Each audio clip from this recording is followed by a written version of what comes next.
Olá, meus amigos, como é que vai? Tudo bem? Eu sou Felipe Souza, você está no canal Rio Zona Oeste, eu continuo aqui no EPIB, estou conhecendo um pouquinho mais da Monique, ela está falando sobre autismo, está contando a sua experiência de vida, a gente está aprendendo junto com ela, muito bom esse papo, a gente continua.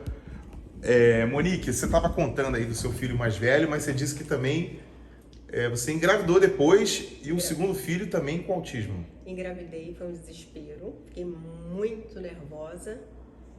Confesso que não foi fácil, foi uma gestação bem complicada, né? E nasceu José Luiz. Por conta dessa preocupação de vir mais um? Por conta de tudo, do contexto geral, né? A gravidez do Carlos também não foi uma gravidez fácil. Eu vou resumir a gravidez do José. Foi por conta do geral, mas realmente por conta de pensar, meu Deus, se vier outro com autismo, o que eu vou fazer? Você quer dizer assim, você como mãe já estava bem cansada, desgastada psicologicamente? Muito desgastada. A demanda com o Carlos era uma demanda muito desgastante. Muito, extremamente desgastante. Hoje, quando você olha o Carlos Eduardo e você conhece a história do Carlos, você fala assim, não é possível que seja o Carlos. Não é essa criança que eu vi passar por tudo que ele passou. E você vê o Carlos hoje, você fala assim, caramba. Lembra do Carlos antigamente, o quanto ele evoluiu? Não é o mesmo indivíduo nunca, entendeu? E eu fui mãe terapeuta, né? Eu fui aquela mãe que, poxa, isso aqui não tá dando certo pro meu filho, né? Porque deu certo pro filho de Zezinho de Biloca de Xaxá, que vai dar pra mim também. Não, eu vou ver o que dá certo pro meu filho realmente. E aí, quando vem José, vem a gravidez de José, extremamente difícil. José ficou na UTI. Quando consegui trazer José para casa...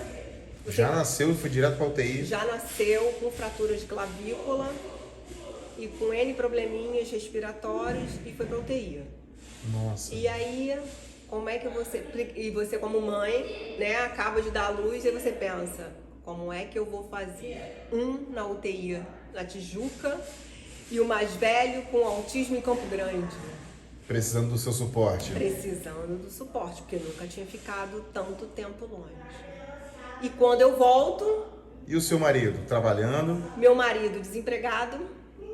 Nossa, no segundo filho. Meu segundo filho desempregado. E a gente assim, o que a gente faz? A gente tá junto, o que a gente faz? Né? O que vamos fazer? A primeira coisa é cuidar do Carlos. O primeiro pensamento era, cuida do Carlos pra gente não perder tudo que a gente teve de evolução com o Carlos até agora. Nossa. E aí, vamos botar assim, vou resumir a história. Quando nós tivemos alta com o José, Carlos e José não podiam ter contato. Eu tive que ficar de quarentena. Então, até o José ter força, tudo bonitinho, foram 40 dias em casa sem o Carlos ter contato com o José e eu dentro de casa sem poder ter contato com o Carlos. Nossa. Então, assim, foi uma saga muito complicada. E aí, eu vou... Como é que ficou a tua mente? A minha mente não ficou, né? A minha mente não ficou. Eu realmente, foi um momento, assim, de completo descontrole emocional. E só você e seu marido? Só eu e meu marido. Revezando. Nossa. Foi bem complicado. Foi bem difícil. Foi muito difícil. Nossa. Mas passamos. E aí o José... começou a evoluir, o bracinho melhorou, e e começa a interagir com o irmão, e isso e aquilo, 6 meses. Eu falei, não, é coisa da minha cabeça. 7 meses, é coisa da minha cabeça. Começou a fase do engatinhar.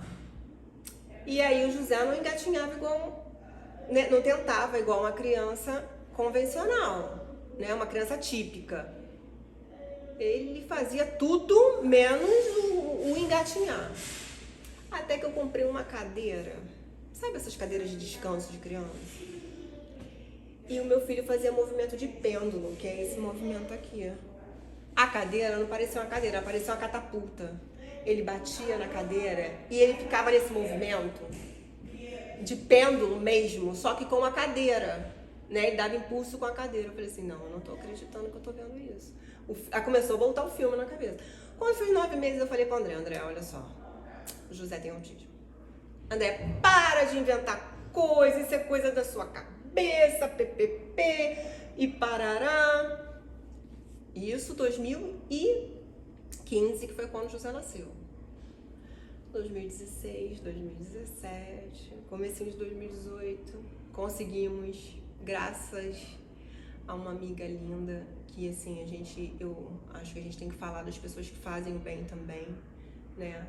E ela nos proporcionou, que foi a Glaucier, e ela nos proporcionou participar do mutirão do diagnóstico.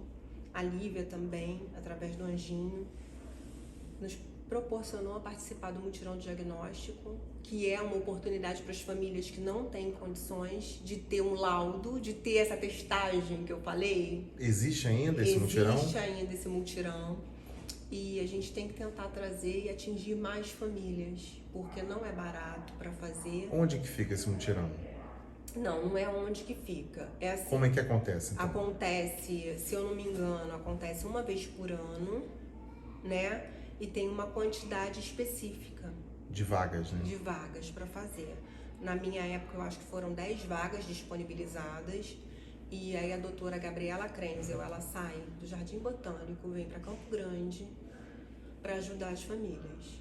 É um trabalho social que eles fazem. É um trabalho social. Eles tiram um dia para fazer esse trabalho. Eles tiram um dia, vamos botar assim, né? Uma sequência aí de são finais vários de profissionais que se unem para fazer e esse diagnóstico para as pessoas carentes, para assim, as né? pessoas que precisam.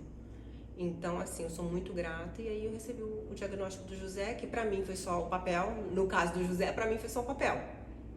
Né? E para o meu marido foi muito importante, porque a aceitação do pai é muito difícil. O pai entender, e às vezes o pai precisa do papel.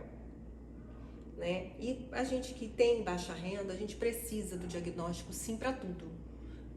Se você depende do SUS, se você depende da escola, a escola só tem um olhar diferenciado. Se você tiver um papel, ela não... É um papel que ajuda a continuar a caminhada, né? Isso aí. É um papel que faz realmente toda a diferença. E veio o diagnóstico do Zezé, só que o Zezé veio cheio de brinde, né? O Zezé veio com transtorno alimentar, o Zezé tem transtorno hipercinético, então ele veio com uns brindes. Eu falo que são os brindes do autismo. E aí, o José, ele era uma criança que ele só falava come. Tudo na vida dele era come. Come, come, come. Tá com dor, come. Quer comer, come. Água, come. Mamãe, come. Papai, come. E não tinha contato com ninguém. Até o contato afetivo, nem com o pai ele conseguia ter. Era só comigo. Era grudado em você. Isso, a figura de referência do José era eu. E aí fomos pra creche, era toda aquela dificuldade para deixar na creche, todo aquele processo dificultoso. Só que a pandemia, pra mim, foi efeito reverso. Aí eu falo que eu fui mãe terapeuta. Porque tudo que eu tinha vivido com o Carlos e que eu tinha errado com o Carlos, porque a gente ainda tem aquele sentimento, né? Eu errei com meu filho. E não é que você errou, é porque você não sabia. E que você é um ser humano, e que você também é falho, e que você tem as suas dificuldades. E aí com o Zezé eu consegui colocar em prática tudo que eu não consegui com o Carlos. O Zezé na pandemia ele se oralizou. O Zezé na pandemia ele aprendeu a comer coisas diferentes. O Zezé na pandemia ele aprendeu a abraçar. O Zezé na pandemia ele aprendeu a ter contato com o pai. Então foram 2 anos muito proveitosos pra mim, tá? Pra minha realidade. Hoje, se você vê o Zezé, você não diz que o Zezé é o mesmo Zezé, mas não foi também da noite pro dia. Teve uma dedicação muito grande, né? Muito grande. Eles são totalmente diferentes. O José é extremamente bagunceiro, o Carlos Eduardo é extremamente organizado, né? Você entra no quarto de um, parece que você entrou num palácio. Você entra no quarto do outro, parece que você tá dentro do chiqueiro. E eles são diferentes em tudo, tudo. Mesmo sendo laudado com o mesmo CID, mesmo tendo a mesma criação, o mesmo acolhimento. E o José, você classifica ele o quê? Com suporte 1, 2 ou 3? Hoje o Zezé é nível 1. Hoje o Zezé e o Carlos, eles são nível 1 de suporte. Com certeza. Eles vão fazer a nova testagem, né? Que o plano de saúde tem alguns... Eu não sei se eu posso estar falando... Posso até falar besteira, né? Mas eu não sei se foi por conta desse negócio da ANS, que os planos de saúde têm que fazer a testagem, pelo menos foi a informação que eu recebi da neuro. Ela me receitou a testagem, né? Encaminhou para fazer a testagem de novo, porque já está antiga, vamos botar assim, mas laudo é laudo. Tem que ser repetido todo ano, então? Não é isso não, porque do carro já tem bastante tempo. E aí ela falou assim, não, já que vai fazer do carro... É para saber como é que tá a evolução, né? Como é que tá o nível, né? Isso, como é que tá o Carlos nesse momento. E aí, como ela falou que o plano vai cobrir, falei, bacana, então vamos tentar fazer. Porque não é um exame barato. E não é uma coisa que você possa falar assim, não, vou fazer esse mês, agora dá pra mim que eu vou fazer, pronto, acabou. Não é assim, né? E a gente tem que entender que a realidade que a gente vive hoje não é essa. Né? Cada um vive a sua realidade. Eu falo que o autismo Zona Oeste é um e o autismo Zona Sul é outro, né? Não estou levantando bandeira, eu estou dizendo só a realidade, né? Ainda tem isso, o autismo Zona Oeste, Campo Grande, Santa Cruz, Paciência, Uaíba, Manguariba é um. O autismo Barra da Tijuca, Recreio é outro, né? O suporte, atendimento, você vê. Não tem como, a gente acaba englobando um monte de assuntos, né? Mas não tem como uma mãe que pega um filho para fazer, por mais que consiga um social, tá? E vá pra Barra, não vou fazer propaganda de clínica, mas vai pra Barra fazer, quem é mãe de autista sabe qual é a clínica top na Barra, e consegue lá o valor, um social lá. Só que essa mãe, para sair daqui, ela vai sair de BRT. Ela vai enfiar a criança no BRT lotado. Essa criança vai chegar lá transtornada. Já esgotada, né? E a terapia não vai ser proveitosa. E aí você pega uma criança que tá lá já, né? E tem acesso às coisas. A evolução é completamente diferente. Por isso que eu falo que a gente acaba sendo mãe terapeuta. A gente acaba aprendendo a aplicar as coisas, acaba tendo que se capacitar para ajudar os filhos. Mas eu vou aproveitar o gancho para falar o seguinte. É uma coisa que a gente tem que falar sempre. Eu acho muito importante o conhecimento, acho muito importante a mãe se nutrir de informação. Mas o mais importante é a mãe se nutrir de informação que ela é capaz de processar. Não adianta você buscar um monte de informação, encher a sua cabeça e não conseguir colocar em prática nem a primeira coisa que você aprendeu. Então, você quer aprender, eu tô falando isso assim, não tô me colocando em lugar de ensinar ninguém. Mas eu tô me colocando no lugar de mãe e que já passou por isso e tá passando agora. Hoje eu procuro dar um passo de cada vez. Eu sei que a gente tem tempo, porque o autismo, ele é sim cronometrado. Tudo é tempo. Mas eu acho que você tem que se nutrir do que você possa processar. Então você recebe aquela informação, coloca em prática para arrumar mais informações, porque senão você fica doida e você não dá conta. E outra coisa é... O melhor, quem sabe o melhor para o seu filho é você. Você sabe o que é melhor para o seu filho, porque você convive 24 horas com aquela criança. Então, a especialista no seu filho é você, porque você sabe os gatilhos, você sabe o que irrita, você sabe o que gosta, você sabe como acalma. Então, assim, o melhor acolhimento para o seu filho vem de você. É o da mãe, né? Com certeza. E esse sentimento de culpa, né? De carregar assim, eu não dou conta, eu não consigo, eu não isso, eu não aquilo. Cara, ninguém vai dar conta de tudo. Então, assim, se você fez isso hoje, bacana, você deu o seu melhor. Porque a pior coisa que tem é você carregar o sentimento de culpa. Porque aí esse sentimento toma conta de você e você não consegue dar conta das outras coisas, porque você está se ocupando de sentir culpa.